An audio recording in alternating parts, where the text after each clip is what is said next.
Hi, Kiko.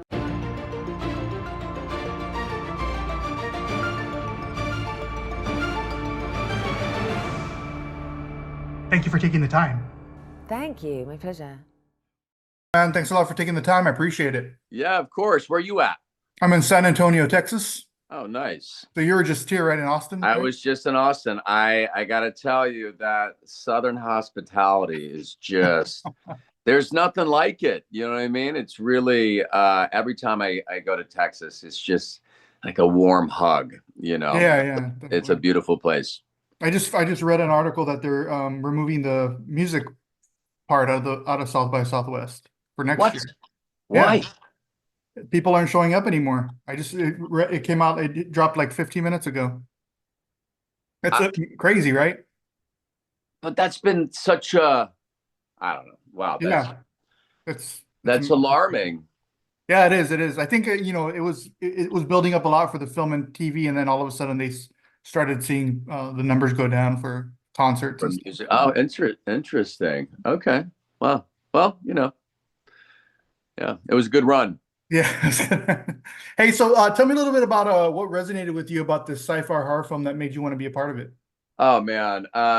Well, it was just such a mind trip of a read, you know. It's like something I've never read before. Also, Aza, I mean, I've been dear friends with that lovely woman for a very long time, ever since she, right when she moved to LA. We became fast friends. She's obsessed with my wife and my kiddos, and she's just the best, you know. And so this was sent to us at the same time, and I hit her up and asked her if she had read it yet, and she hadn't. And so we decided to read it at the same time, and then we linked up quickly after we read it, before we sat down, or before we decided to sit down with Flying Lotus. And Mhm. we're like, maybe we should tackle this together. You know, this seems like a dream. And then we sat down with Flylo, fell in love with him. He had such a big swing of a vision, you know, it's Yeah, just so out there. I mean, you've seen it. So it's just such a yeah, crazy mind trip of a movie.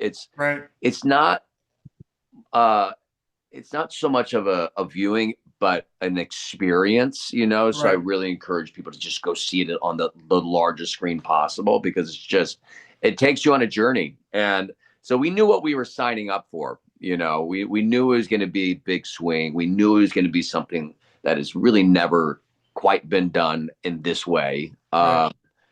So it was a fun ride.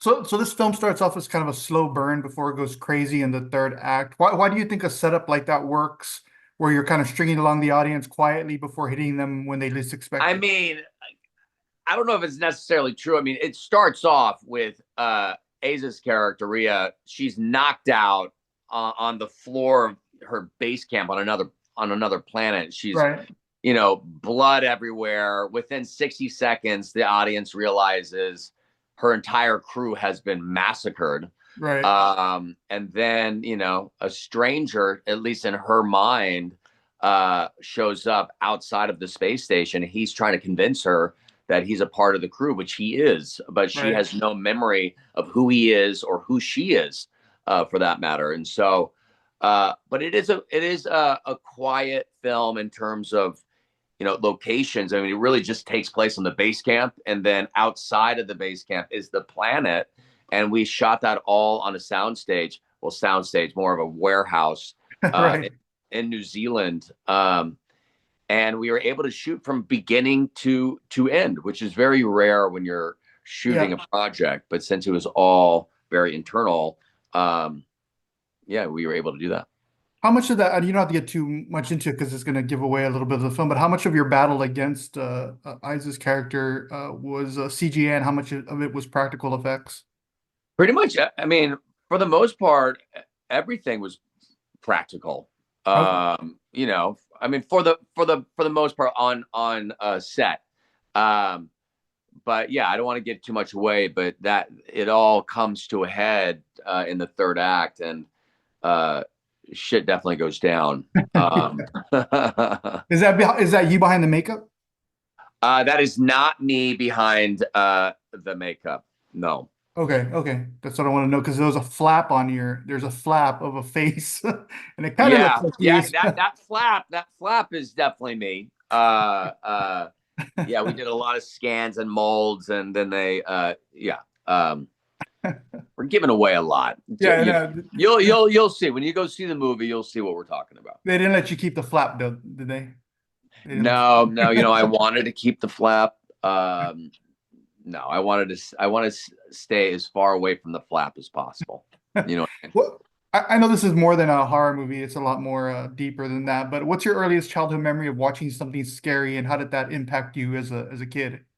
Oh man. I mean, honestly, the most terrifying uh sort of theatrical experience when I was a child was watching Bambi. I remember watching Bambi, and I think I'm watching a cartoon, right? Which I am, obviously, but then all of a sudden the mother is massacred in front of Right. Bambi by these hunters, and it just rocked me. I mean, I think it rocked every single child out there. I mean, that's when you're kind of first realizing that you're kind of understanding what death means. But then watching a movie like that, you realize, yeah, you're like, oh, that is what death means, and I could possibly lose a parent, and that's every child's worst nightmare. Yeah, definitely. Um, what was unique about the set that you're working on? You talked a little bit about it being on a soundstage, but the space station that they created, this environment, I'm sure it felt limiting for you as an actor or as a part of a crew, though. What was that like?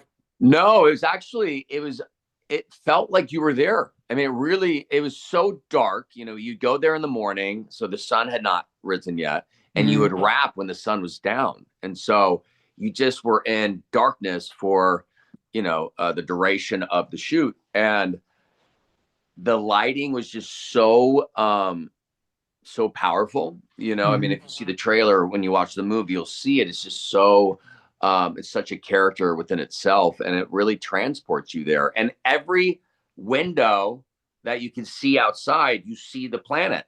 So Oh, okay. it feels like you're there, which was uh, really incredible. Now, Fly Low, I think that's what you call him. Is it your Yeah, typical fly low. Yeah. filmmaker? So what was the experience like working with him from his vision? Because he seems like a very visual He's guy. so hands-on. I mean, I've been such a fan of his music and his videos for many years, and he's always pushing the envelope a little bit. When you see something, it's very Flying Lotus. When you hear something, it's very him. He has very much his own voice, and so we knew that him taking the swing with this was going to be out there, and that's why we were very excited to tackle this journey with him. But he already knew exactly what these characters were going to look like. He knew what the tattoos were going to be. He knew what the hairstyle was going to be. He knew what the clothing was going to be. Hwar, who is our amazing costume designer, he's just Mhm. this first film project. I mean, he's done a lot of work in the fashion space, but this is his first time tackling a film, and I can see why he decided to do it with Flylo, because Flylo is just such a visionary. And in between setups, Flylo would act as kind of like an on-set DJ, and set the vibe, set the tone, play music, on loudspeakers while they're setting up the lighting. Right. It was amazing. Yeah, those suits that you wear are pretty incredible. I'd never seen anything like that before in a sci-fi film. Oh yeah. The moment I put it on for the first time, I mean, it's such an experience, a journey to put it on. It's a lot of work. It takes some time, but has a beautiful lighting Right. element to it. I quickly knew I had to steal it. It was like I have to take mine. But no, they were generous enough to give us our suits. Oh, nice. And I Yeah. know Aaron Paul is your technically your stage name, but if you could take a name like Flying Lotus, what would you choose? Oh man, I don't know. I don't think anything could compare to Flying Lotus. Wow. I don't know.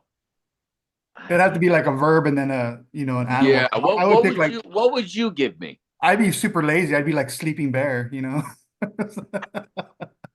That works, That works. That's great. Oh, that Yeah. was for me, not for you. No, I'm gonna take that one. You're gonna say you're gonna Yeah. steal. No, Okay, it's good. It's good.